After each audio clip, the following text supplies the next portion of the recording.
રાજ્યમાં આગામી 5 દિવસ હળવોથી મધ્યમ વરસાદ વરસી શકે છે. હવામાન વિભાગે આગાહી કરી છે. તો રાજ્યમાં હળવોથી મધ્યમ વરસાદ વરસી શકે છે. 7 દિવસ સુધી વરસાદની કોઈ સિસ્ટમ સક્રિય ન હોવાથી હળવા વરસાદની હવામાન વિભાગે આગાહી વ્યક્ત કરી છે. દરિયાકાંઠાના વિસ્તારોમાં પવન ફૂંકાવાની અને અમદાવાદમાં વાદળછાયું વાતાવરણ રહેવાની હવામાન વિભાગે આગાહી કરી છે. તો હવામાન વિભાગ મુજબ રાજ્યમાં સરેરાશ 7% વધુ વરસાદ વરસ્યો છે. તો કચ્છ સૌરાષ્ટ્રમાં હજુ પણ 31% વરસાદની ઘટ છે.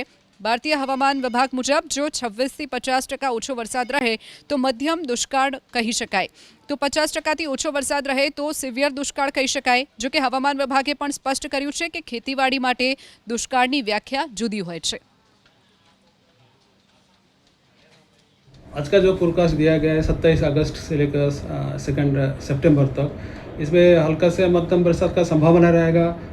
गुजरात रीजन में इक्का दुक्का से लेकर कुछ स्थान में रहेगा और सौराष्ट्र कच्छ में इक्का दुक्का स्थान में हल्का से मध्यम बरसात का संभावना रहेगा.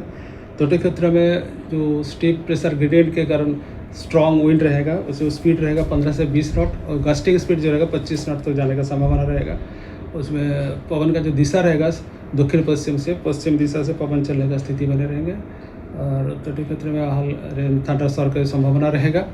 उसमें सी कंडीशन मॉडरेट टू रफ होने का संभावना रहेगा. अहमदाबाद के लिए जनरली क्लाउडी स्काई का पूर्वानुमान दिया गया है. 1-2 स्पेल रेन थंडरस्टॉर्म की संभावना है.